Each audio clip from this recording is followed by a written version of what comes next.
Good morning. How are you? Good morning. It's Kirsten Liebelt. It's Friday. Friday means, well, because it's challenge week in the group, Ditch Insulin Resistance for Women, it's recipe day. We do this once a month, you guys. And today we're going to do Maria Emmerich's Asian meatballs.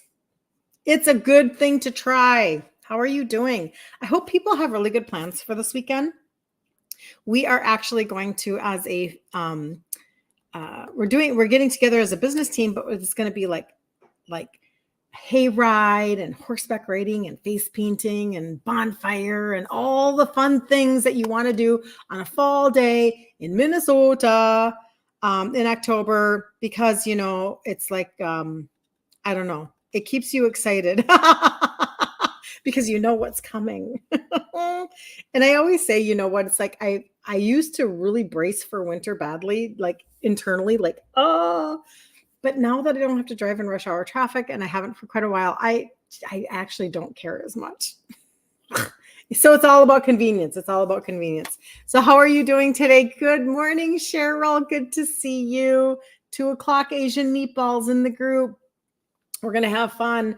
I wanted to bring a recipe for the challenge that would be something that people could bring like to gatherings, a little crock pot of something, and then you'd be able to have it for yourself. So anyway, having said that, let me know if you're on the replay and where you're coming in from. I would love to know. And this episode today, if that's what you want to call it, this episode today, we're going to talk about, somebody brought it up yesterday. I think it was Lisa, and I don't think she's on yet, but she brought up lectins. And I thought, you know what? I do know about this, but let me put something together and talk about it. But the reason why is because I'll tell you what a lectin is. I'll tell you where you find lectins. And then I'm going to tell you, like, because of the foods that they're in mainly, why this is probably messing with you on a couple of different levels. Good morning, Magda. Good to see you. Happy Friday. Good morning, Carol. Woohoo! The gang's all here. The gang is all here. And so I know that there is one specific person who talks a lot about lectins. I forget his name. It's okay. I don't coincide with him on everything. It doesn't matter. It's fine. I'm just saying, like, when you're talking about insulin resistance and being very specific about how you're changing out your ingredients for that, I mean, you have to understand, like, for me to give up grain is like, what? Like, that was my whole life, pasta and bread, being Italian, like, grain is life, right? So to be able to now have understanding as to why shifting certain things, I'm just going to say it again and again and again. I think that it is, hi, Terry. Terry's here too. Yay. When you know why you're doing what you're doing, you won't live in deprivation land. You won't live in the land of restriction anymore. You won't feel that way after you have implemented. And I understand that it takes time. And, I feel like that's probably one of the reasons why we don't succeed at most everything. It's because we have an expectation of something going faster than it does. So then we quit. And it goes for everything. It goes for business. It goes for losing weight. It goes for turning around our health. It goes for everything. Has anybody seen that meme? Let me know if you've seen that picture of the guy with the axe, the ice pick or whatever it is. And he's in a tunnel and he's digging his way through the tunnel, and he turns back because he gives up, and he was this close to like diamonds on the other side. Does anybody know this cartoon? It is so telling because I feel like oftentimes that's us. And that's why I always want to give people permission to walk the journey without shame, because as long as you get back up again and you keep going forward, you won. Like, that's how we do this. Okay, so let's get into lectins. And you love bread, but you found after a while, I didn't even need the egg white bread. Wow, Terry. See, that's actually really good. That's actually, Carol has seen that cartoon. Yep. Oh, you're okay, Melissa. Oh, good to see you. Good to see you. Good morning, Kristen. Oh, thank you. Thank you. This is actually kind of an older blouse. I've had it for a while. And every now and then you just feel like you want to be a little more frilly or something. I don't know what that is. I was just like, I'll wear that today. And then tomorrow I'll be like in, I don't know, like outdoor clothes for the hayride, etc. So I'm excited about that. All of the little kids. So it's a whole family event for our business team. And it's like, so my three grandsons will be there, and so it's a family time, and it just makes me so happy. Makes my heart so happy. I had my grandsons over yesterday for a short period of time, and my husband, I don't know if you know this or not, but he's on radio. He's been on radio for like 40 years, and so we have microphones around the house. Like this is normal. My husband is right now doing his show, whatever, here, but not here, not in this room. Anyway, and so we do a lot of stuff. So we had a microphone. I got this microphone because the other one was just junk, but it was a little microphone. So he was teaching them how to like record themselves in the microphone and clip it to their little shirts. And like James is 3, he'll be 4. And so he just thought that was the coolest thing. Anyway, it was really, really fun. It'll be so fun and festive, Kristen. You just have to really enjoy the season that you're in. That's really a lot of what I'm learning about in life. Stop hating the different seasons, whatever they are, because what good does that do you anyway? So even when it snows 52 inches, like it probably, we're supposed to have a snowy winter, just enjoy it, embrace it, right? Like whatever, who cares? Enjoy. So anyway, okay. So getting back to like what we're going to talk about today, I wanted to talk about lectins and from two different conversations, two different perspectives. When we've been talking so much recently, you guys, about insulin resistance and gut issues at the same time. And I feel like this one is tying it together yet again, because insulin resistance is creating your gut issues, remember? And so like insulin resistance can be the precursor, like it can be causing leaky gut, which is making you leach nutrients, and it's causing issues. It's why we have the ability to put back in our nutrition and actually get results with it. Like if we are deficient in magnesium and we start to dose magnesium, if we're deficient in iodine, we have thyroid issues and we put iodine back in our diet, etc. Right? So it's the same thing. So we have to stop what's getting us into the problem to begin with. So I knew none of this, obviously, when I started, working with my whole insulin resistance thought process.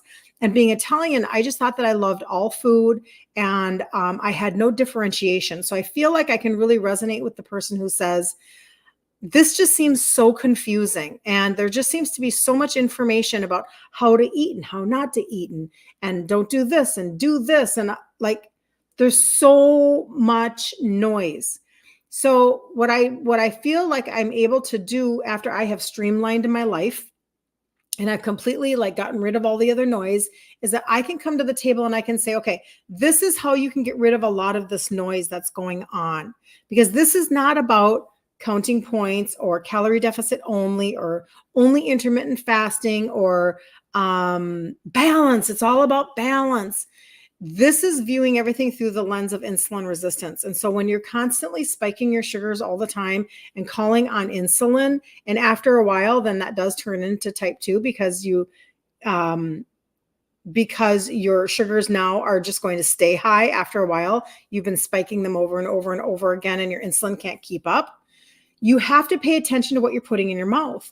And so if everything that you're eating, you ask yourself, is, how high is this going to spike my sugars? Then you have a completely different answer, as opposed to, well, my girlfriend can do balance and she can do this and she can do that or whatever.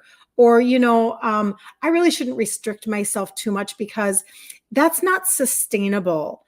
Or, I've never been one to actually be able to follow a plan before, so I'm just not even going to try. Or, I don't want to throw myself into binging or whatever. And I do not, my wheelhouse is not eating disorders. So I don't mean to like press on that envelope as though I know anything. I don't.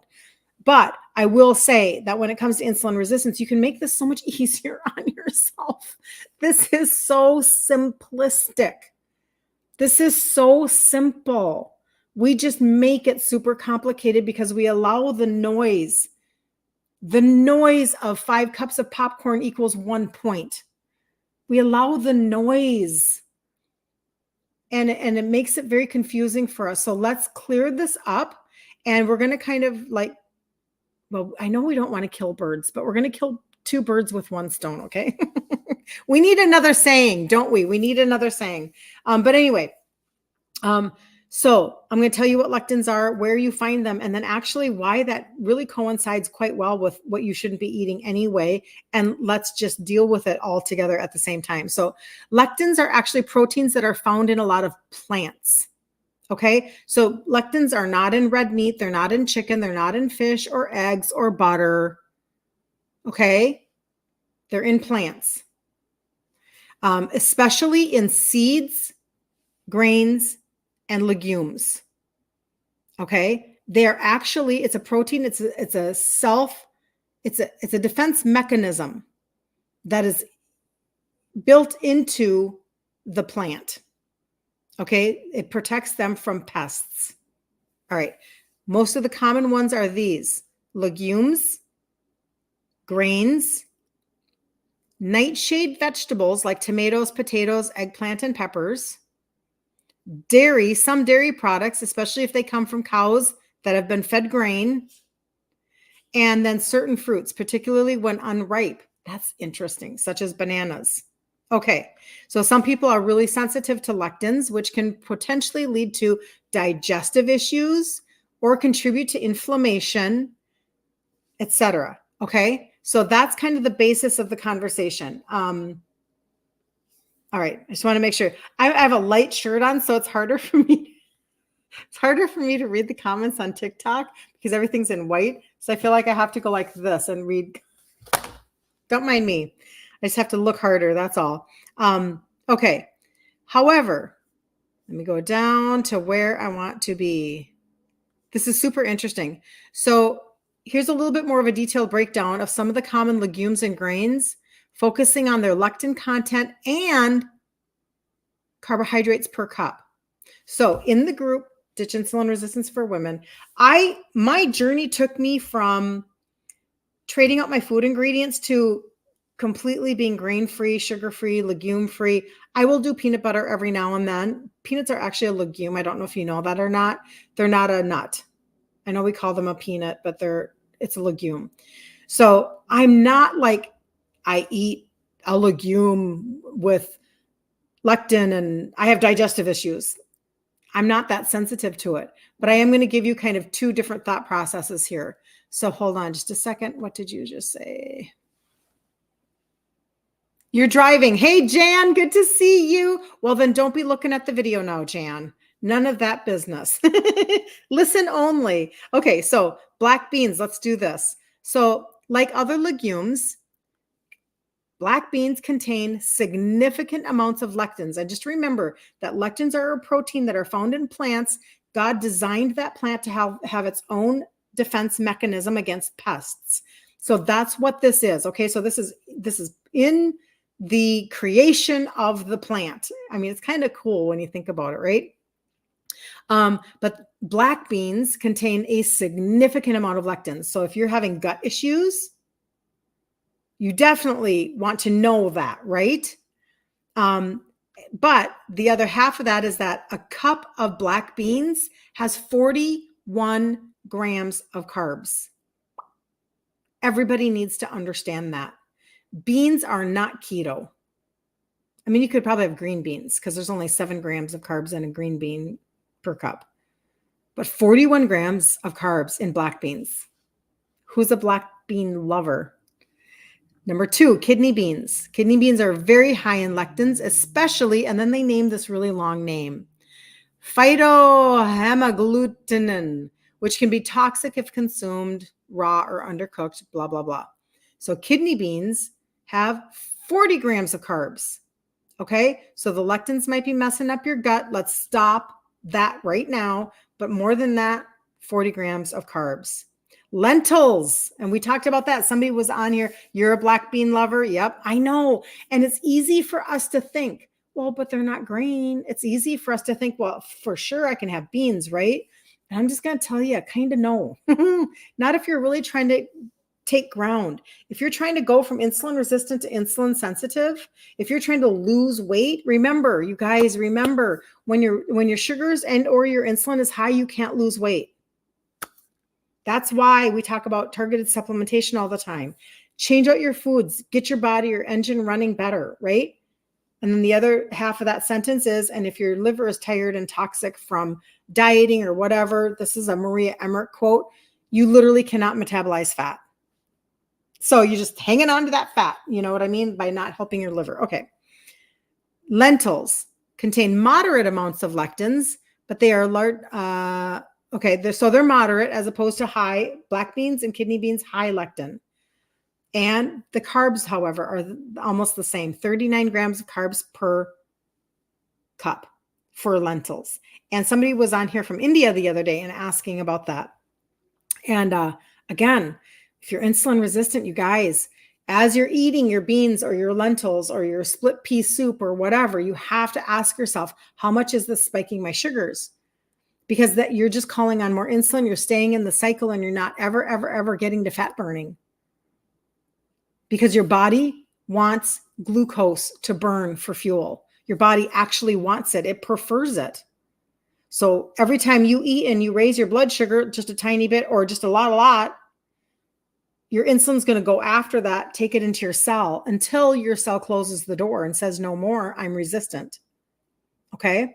So if you stop the higher spikes, you actually get your body to shuttle the glucose, not have a lot to add for fat into your body because insulin's a fat storing hormone, and your body can go into fat burning and burn fat for fuel instead of sugar. It's a really cool thing. You eat black beans and quinoa every day, bad for insulin resistance. Yes. Yeah, not good for insulin resistance. One is high in carbs. The other is a grain and will spike. I know. That's why I like doing content like this, because there's a lot of misunderstanding as to how to stop the cycle of spiking your sugars and calling on insulin and having high inflammation and storing more fat on your body and never getting to the weight loss and never getting to the fat loss and all of these things. And what happens is you go to a nutritionist, like a diabetic nutritionist, and they'll tell you you can have 150 grams of carbs a day as a type 2 diabetic. And that is really trash information. And we have to stop it. If it's keeping us obese and medicated, it's bad advice. And it's okay for us to know that and to receive that that's bad advice. So you love all beans. I know, Magda, but you've done such a good job. And it is your background. So you were raised on beans. I was raised on pasta, sisters from another mister, right? Is that how that goes? I don't even know if it doesn't matter. We're not going to go there. Okay. So lentils, that was lentils, chickpeas. Okay. So a lot of us are running around. Maybe we're eating hummus. Okay. When I was switching out my ingredients, I was doing a ton of hummus because at least I wasn't eating processed foods. I had no knowledge of everything I'm telling you right now. I wasn't differentiating between, grains and legumes and all this stuff. I wasn't doing any of this. So hummus was like, well, surely I can be eating celery and hummus, right? Or whatever. And that's no, because it's just spiking my sugars way too much. So chickpeas, they are now again moderate lectin count. The carbs, 45 grams of carbs per cup. 45 grams, you guys. So hummus, no. Soybeans contain high levels of lectins. Now think about this. Soybean oil is in freaking everything. It's in everything. You can even go to the store and buy an avocado mayonnaise, and the first ingredient is soybean oil. It's just criminal. So you have to be a label reader, and you have to find the one that actually says avocado in it. I mean, I know that sounds so simple, but it's true. Like, you have to become a label reader so that you can see that it actually has avocado in it. Okay.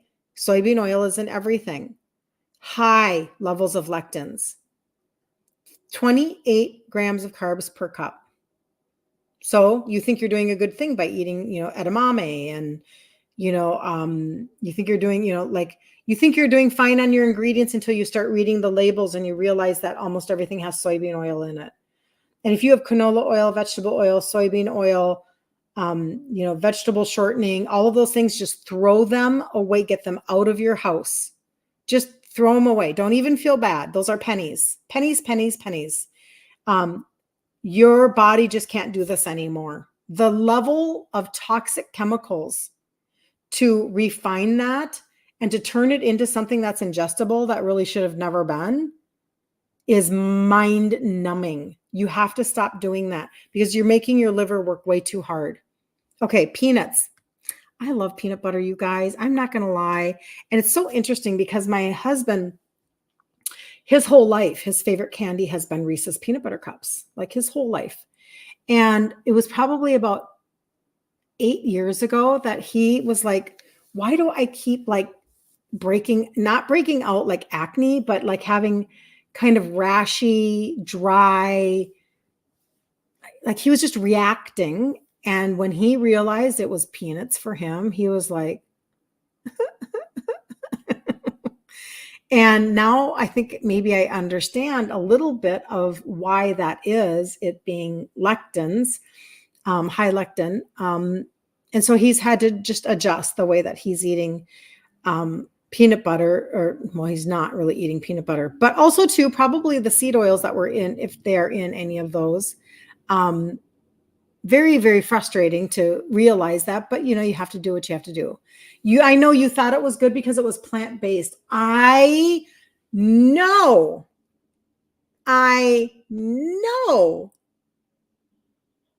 We've been so duped, you guys. We've been so duped to think that plant-based is the way to go. It's not. So even in listening to the Craig Emmerich conversation, like if you're insulin resistant, this is Craig Emmerich.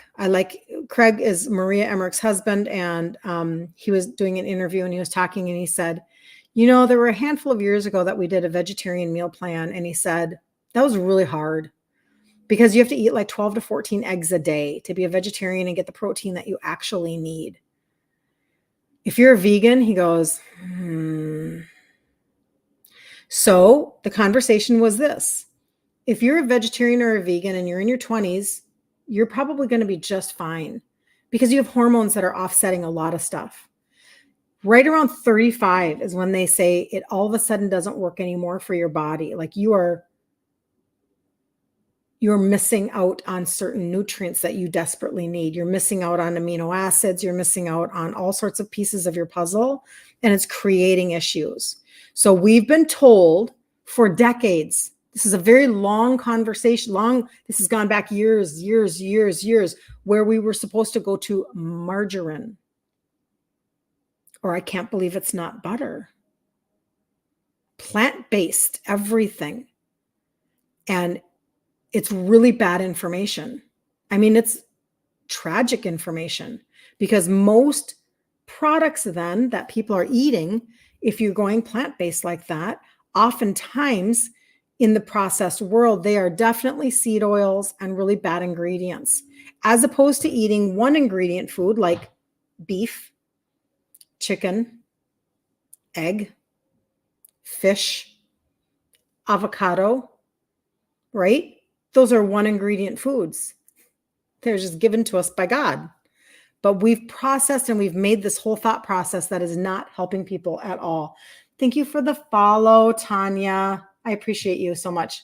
Alternative to those oils: avocado oil, olive oil, coconut oil, butter, lard, ghee. Real oils, real food. Eat the real food. Stop eating industrialized products that they are telling you are better for you, telling you that they're better for you. They're not. It's just tragic. Okay, so now this leads me to, I should probably then do a live about plant-based oils. I'm going to do that. Not today, obviously, but I'm going to write it down. So margarine, plant-based. People need to know this. You need to hear this. I actually can't even fathom. It blows my mind. Blows my mind that they're still selling in the grocery stores. Is it called imperial margarine? Like when I see stuff like that, and they sold it to you for like 39 cents a stick. Like it's so tragic that this is what they've done. And then we thought that we should be eating margarine this whole time. Really, really terrible. But anyway, okay, so let's move on. So peanuts, hold on. Want to make sure I'm not missing anything. Move that up. Yes, butter better. Butter, butter, butter, butter. Eat the real butter, especially if it's grass-fed. Get yourself some Kerrygold. Do that. Or you can go to Costco or something and you can get their brand and it's good too. Okay. So peanuts have 24 grams of carbs per cup. So it's a little bit lower, but still. So like I said, it's not like I'll never do peanut butter. I just used to do it all the time. Again, when I was transitioning my foods, I was eating hummus, I was eating sweet potatoes, and I was eating peanut butter with apples, because who doesn't like peanut butters and apples? And that was all spiking my sugars. But I didn't know yet. I'm 59 now. I started this process right around 51. So it's been 8 years that I worked on this. And I mean, it took me probably about 3 to 4 years to figure out all of the foods that I liked and to finally come to the consensus. Oh, I'm going to view this through the lens of insulin resistance. Oh, like I went on my own journey. So you don't have to take as long as me. Okay. I can help you compress time. Okay. You don't have to take as long. I was just a slow learner because I was doing it by myself, you guys. I tell this to you all the time. I did it in my head. It was just me and Jesus working on this stuff. I didn't want people's negative conversation telling me what to eat, what not to eat, what they thought about what I was eating and why they cared about. I want to do this by myself. So I went on my own journey, blah, blah, blah. It took me time to figure out, oh, okay, so if it's spiking my sugars and if I have high insulin, I can't lose weight. I need to stop spiking my sugars. So if hummus has high carb, and it just took me time. So same with peanut butter. I knew that I had to back off. And I'm like, oh, shoot. Because it's an easy one for me, right? Nuts in general. I know. Peanuts are legumes. But point being, like if I go to a business conference to snack on nuts, whether it's peanuts or actual nuts, it's an easy thing to grab and to have at your disposal. The last one here is green peas, and the lectins contain lower levels of lectins, but they are still 25 grams of carbs per cup. So grain-free, legume-free, when you're talking about vegetables, non-starchy vegetables, berries for fruit, full-fat dairy, that's a good one to have. Those are yes things. You can do some nuts and seeds, but it could stall your weight loss. So you got to pay attention because I can overdo nuts super easily. More than you understand. Like nuts are easy because they replace chips, but they'll stall your weight loss. And the grains now, this is the issue with the grains. So those are the legumes.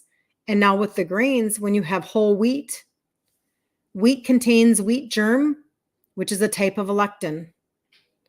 And it's 49 grams of carbs per cup. So that's higher than the legumes that we've been talking about. So when people say, just eat whole wheat or what, no, if you're really dealing with insulin resistance, and that's who my people are, if you're on my content, it's because you're trying to turn back your insulin resistance. You're trying to stop the sugar spiking. You're trying to go in a different direction because you want to lose weight, or you need your sugars to come down, or you have an understanding that insulin resistance is the core and the base of high blood pressure and all of the other ills of our entire system.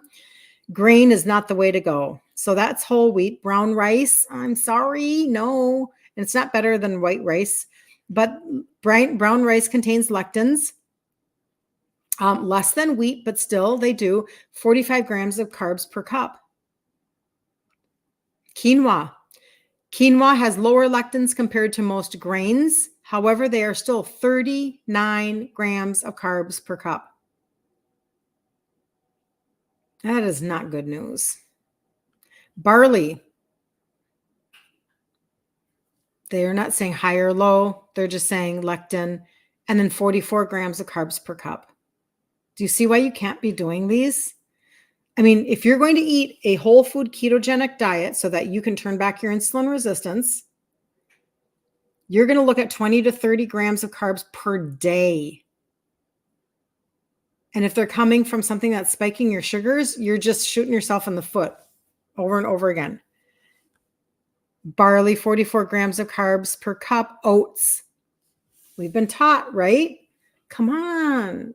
Like, eat oatmeal in the morning. It's amazing. It does have low lectins, but it's 27 grams of carbs per cup. Corn, it's a grain. It's not a vegetable. Corn has lectins, 31 grams per cup of carbs. Millet, low levels of lectins, 41 grams of carbs per cup. And then the last one they put on here was sorghum. Low lectins, 45 grams of carbs per cup. I'm not sure who's eating sorghum, but does anybody have a recipe that uses sorghum? I don't think I've been using sorghum for anything. What is sorghum in? I'm going to ask.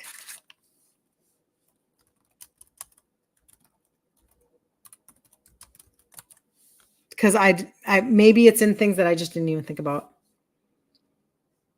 It's a versatile grain used in various food products, especially in gluten-free. Oh, interesting. Pay attention to this. Gluten-free flours. Okay. Cereals, granola, snack foods like popcorn or included in snack bars and crackers. You guys, it's like everywhere. Sorghum syrup, pasta, beer. Fascinating. Animal feed. Commonly used in animal feed, particularly for livestock. Fascinating.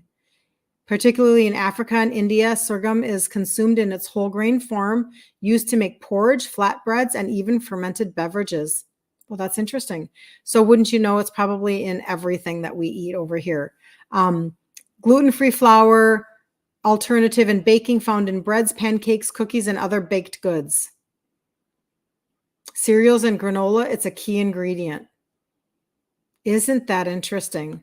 So I feel like we probably don't have a grip on how grains or legumes are infused into our society at extremely high levels. And you have to think about this for just a second. Like, corn is a grain. It's not a vegetable. Corn syrup is in everything. It's in your Chick-fil-A sauce. It's in your, most of your condiments. My husband buys this every now and then. He's getting better. He'll buy strawberry ice cream, corn syrup. All your sodas that are sugar, corn syrup.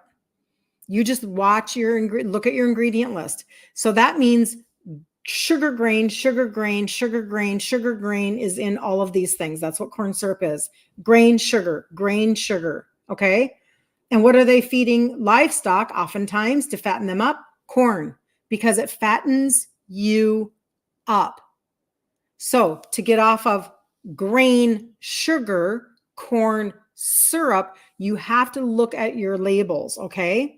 But then let's go to the legumes. Let's talk about soybean, because everything is cheap. This all has to do with cheap, cheap, cheap, cheap, cheap. This is all about profit.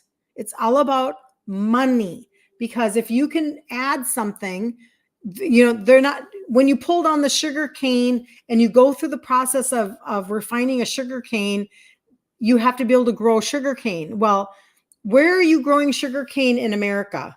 I don't even know. Can you grow?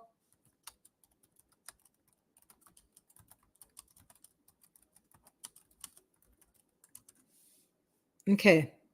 Because sugar cane requires a very so yes, it can be grown. So Florida, Louisiana, Texas, very good. The southern tip of Texas, especially in the Rio Grande Valley, Hawaii. Okay, those are the regions to grow sugarcane. And I'm not being a proponent of sugar. I'm just telling you. Florida is the leading producer of sugarcane in the southern part of the state. So you need that tropical weather or that warmer weather. Louisiana, the southern tip of Texas, Hawaii, very tropical.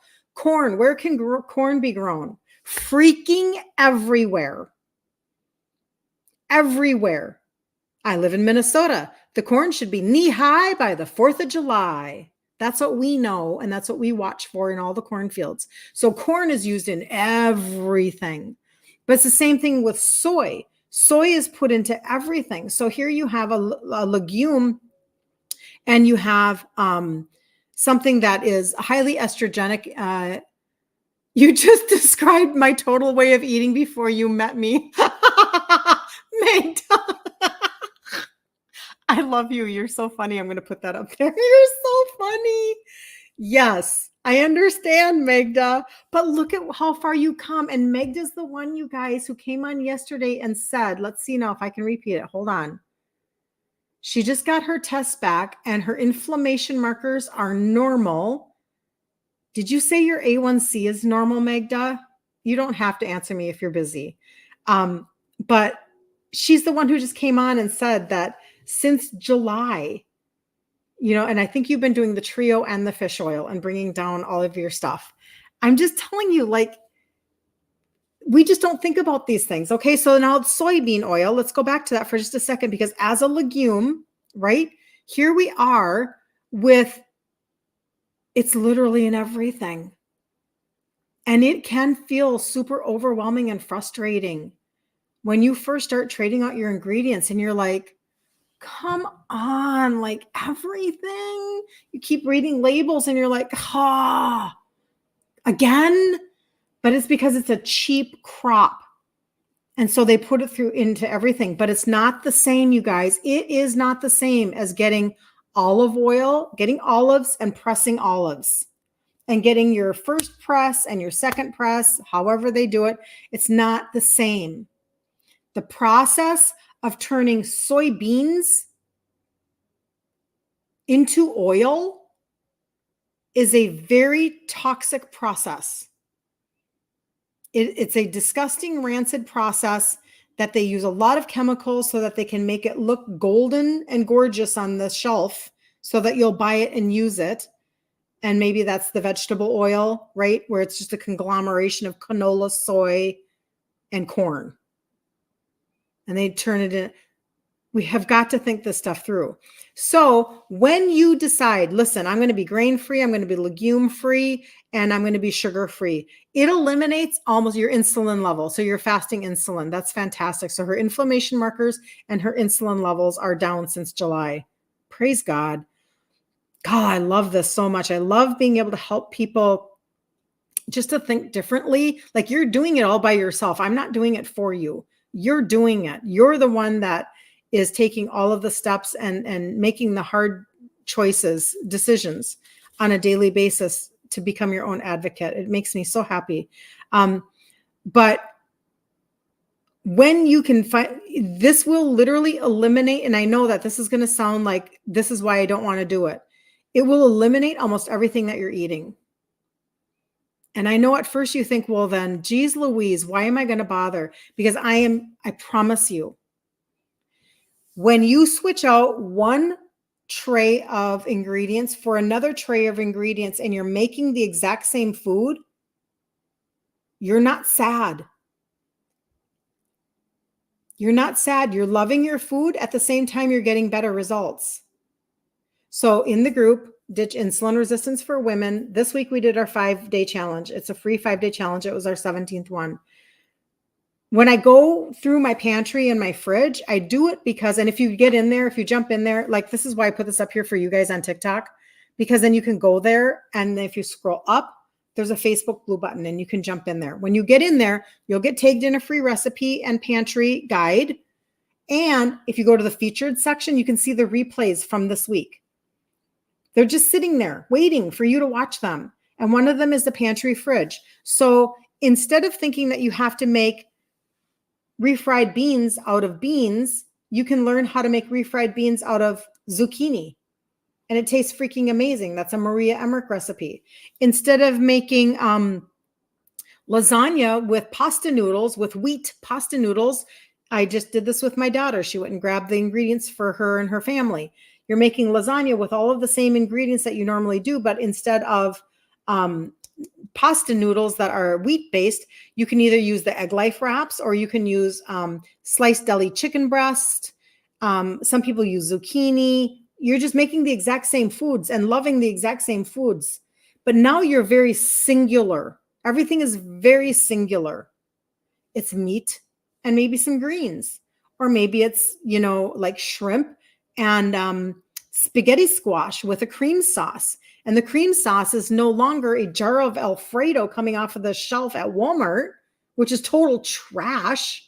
Instead, you're doing it super simple. You're like, okay, I could take a little bit of chicken broth and maybe some onion, some cream cheese, a little bit of cream, some freshly grated Parmesan, freshly shredded Parmesan, and you have this amazing cream sauce.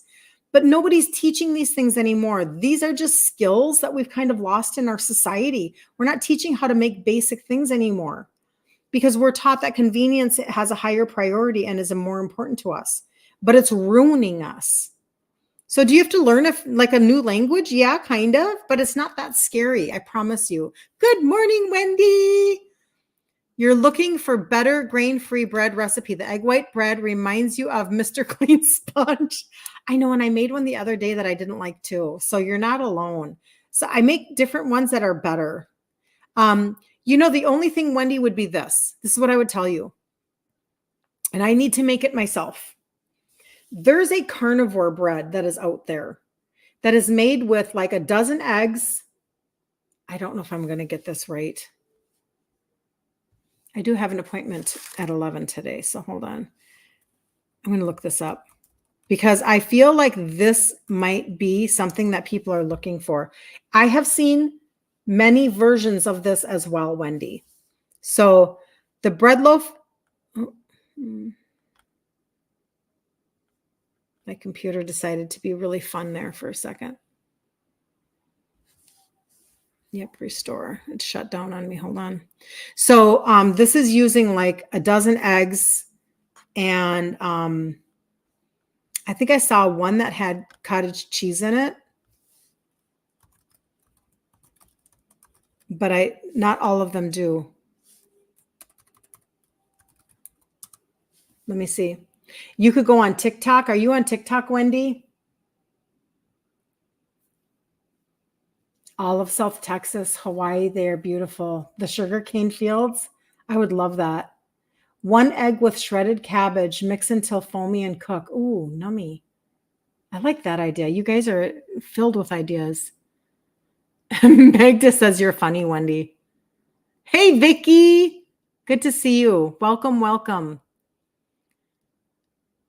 There's a great recipe with just eggs, cottage cheese, and spices, and I make wraps with it. Tasty, very good. Okay, this is a different one. This one is, let me just see what this one looks like. Because you're using the pork panko is what I am seeing out there in carnivore land of like when people are making different things.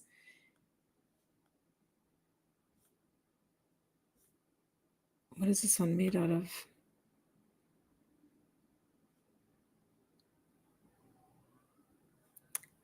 Two shakes of a little lamb's tail. That's what my mom used to say to me.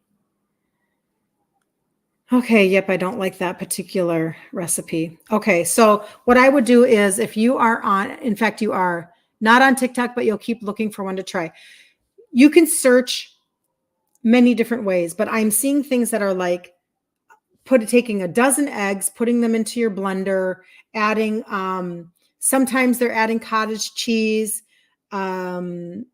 etc. And then they're adding like the pork panko, like a couple cups of the pork panko, and they're whipping it up and making this. It's a very liquid batter, but when they're pouring it into like parchment paper in a loaf, it's making a dense loaf. It's worth looking into to find out for yourself if that's a better option. Okay. And that is something that I've been thinking about for a while. to try for myself. And so that's something to think about. Yeah, because it honestly, the creativity that is coming out now that has never existed before, we have access to all of it. And it's fun, but it's really kind of amazing. And we just have to realize that just because we learned things, how to do things one way, doesn't mean that that was right or that it was wise. It was just a way, right? So I remember the story about how, somebody she was making a ham, and she would take the ham and she would chop off the end of the ham and she would put it in the pan and she would put it in the oven and she would make the ham and serve the ham for family dinner. And the daughter grows up and she wants to know how to make ham. So her mom shows her, this is how you chop off the ham, and you put it in the pan and you put it in the oven and then you serve it for dinner. So the daughter is making her ham, and this is a normal thing now that she's doing for her family. So now her daughter grows up and says, Mom, I want you to teach me how to make ham. And she says, well, you chop off the end and you put it in the pan and you stick it in the oven. And the granddaughter now, daughter of the middle one, says, why do you cut off the end of the ham? What is that helping? And she goes, I actually don't know. Let me call grandma and I'll find out why. And so she calls grandma and she says, for my entire life, you taught me how to make ham this way. And we cut off the end and we put it in the pan and we put it in the oven. But why? And she goes, well, because that was the size of my pan. That's a good story.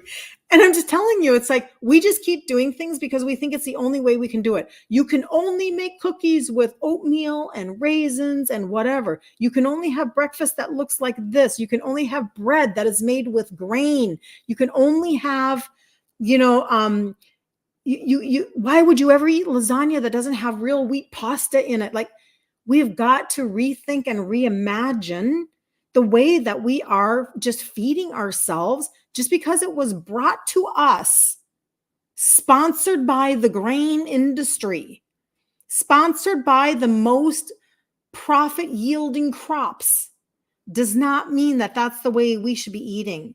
And now it is incumbent upon us to actually change it, because now we're kind of in a little bit of a pickle. And the pickle is, maybe for you, it's just the fact that you've got belly fat and you are overweight and you are frustrated because nothing is working for you anymore. Well, I'm here to tell you, if you bring your insulin and your sugars down, you'll finally be able to lose weight. Do you understand? Like, we just have to change things. I know. I know. It's a funny. But it's true. And so just reimagine it, and then don't apologize to anybody else for doing it. No apologies necessary. Like, you just make your own new version. Like, when I make that homemade chocolate egg white pudding, trust me, nobody's complaining, because it tastes freaking amazing. And nobody's going to ask me, how did you make that? Because nobody else is making homemade pudding. Tell me one person that's making homemade pudding, unless they are going to the store and buying a box that says full cook or whatever, cook and serve. That's their idea of homemade pudding, as opposed to a snack cup. I'm right. Am I right? So if I make homemade pudding, nobody gives two hoots the fact that it's actually, the base of it is cooked egg whites. Because most people don't even know, the chemistry is the wrong word, but I'm going to use it here because that makes sense in my brain. Nobody knows the chemistry of how to make pudding, how you're adding ingredients and then you're thickening it and then you're doing this and then you're doing, nobody's thinking about that. They're just like, oh my gosh, that's amazing chocolate pudding. And it was my friend Tammy, I believe, that taught me how to take the espresso powder and add the espresso powder to the chocolate pudding. And I'm not even kidding you guys. It's going to be one of my staples of things that I bring to places for this Christmas season. I'm going to put it in a pretty bowl and I'm going to squirt keto whipped cream on top, and I'm going to bring it to think, because people are going to love it. They're going to be so happy. It's telling you, this is like, you can completely change the way you do Christmas. Great pep talk. You're welcome, Wendy. You're welcome. Okay, when the sugar cane is mature, it turns a beautiful purple. Maria, thank you for sharing that. I did not know that. You have to try it, Anna. I know it's so good. And the espresso that I found, I'm sure it's not organic or anything like that, but it was in the baking aisle. Just FYI, it was at Walmart and it was in the baking aisle. Anything chocolate, you add espresso powder. Okay. It's so good. Oh my gosh. So anyway, so that's what I'm going to be doing. Okay. Now, as we go into the weekend, because I do have an appointment at 11, please know that if you need anything, let me know. Okay. So if you are needing supplementation to go from insulin resistant to insulin sensitive, that's the trio, you guys. That's where all the testimonies come from. Right now, I'm in the middle of organizing literally all of the testimonies on a Google Sheet. They're at the top of my Instagram page. They're in a pink highlight bubble. Like, this is how many testimonies I have of people losing weight, lowering their blood sugars, getting on track. Magda was saying that her insulin levels are down, her inflammation markers are down. Like, we're going in the right direction, and it does take time to heal your body. Stop requiring your body to go fast. You have to change that. So if you need a cart that has the trio in it, those are 3 supplements that have 3 ingredients that help with insulin sensitivity. You can message me in Messenger or my inbox, or if you can find my number up here, and you can text me and say you were talking about this trio thing and I need a cart with that in it. Or if you need help with your gut and you already know that that's true, the gut reset protocol is the gut primer that I take daily with a probiotic, because if you reset your gut, insulin resistance is creating leaky gut. And if you know that that's one of your issues and you need to turn that around, you can say, hey, you were talking about that gut reset thing. Can you get me a cart for that? And you'll choose a primer, which is not a greens product, a primer, and you'll choose one of the 2 probiotics. You don't need both. Okay. And then some people are actually going to message me and you're going to say, I actually want both. I want the gut reset and the trio options together, because you're needing a completely different season right now. And you are not willing to go into the holidays and be frustrated again, that you just feel like trash when you wake up and you have brain fog and you're exhausted and you're just puffy and feeling just trashy. And maybe you feel that way even when you don't eat horribly. But imagine what it would feel like to go through your next 2.5 months up to the beginning of the year, actually waking up. Maybe you end up sleeping better. You end up with more energy. You help your skin, your liver, your oral health, your metabolism. The trio can help you to bring down sugars and insulin levels, help your metabolism, your visceral belly fat, all of those things. And then I'll say one more thing, and I'm not going to go into the explanation of it. If you've heard me talk about, have a great weekend, Carla. If you have heard me talk about the blood orange pixie sticks that help with fat burning, you can ask me about that as well. That was recently launched, and it doesn't spike your sugars. Thank you. It's Matt's work. Yes, it is. I thought maybe he would jump on today. Thanks for noticing, Carla. Matt is a friend who I met here on my lives, to straighten myself out, and he does dialysis. And so he says that I sit with him while he's doing dialysis. And so he makes jewelry and then he sends it to me. Isn't that sweet? I think he's like 36. And so he's going through his own little medical season. But anyway, you can't wait to talk to me. You're not going to believe it. Okay. Oh, Lola. Very, very good. Please, please, please reach out to me. I would love to chat with you. So again, that's what I do. And so this weekend, even though I'm going to go on a hayride and we're going to do face painting with the grandbabies, and we'll do horse rides and bonfires, and we'll probably roast a hot dog and all that fun stuff, I am still checking messages throughout the weekend to make sure that I can help people get a foot up, especially for the holiday season. We're just slamming right into Halloween, which is candy season, and it's really hard on a lot of people. So just know that I'll still be checking my messages, and I can help you navigate and get you set up and get you ordering and all of the things. So have a super blessed, amazing, fantastic weekend. 2:00 Central Standard Time in the group today. Ditch insulin resistance for women. I'm going to show you the Asian meatballs, the Maria Emmerich recipe for Asian meatballs. And then maybe it's for you, maybe it's not, but it could be something you take with you when you go to like social events. So, all right. Have a super blessed day. I love you guys. You're amazing. And I will chat soon.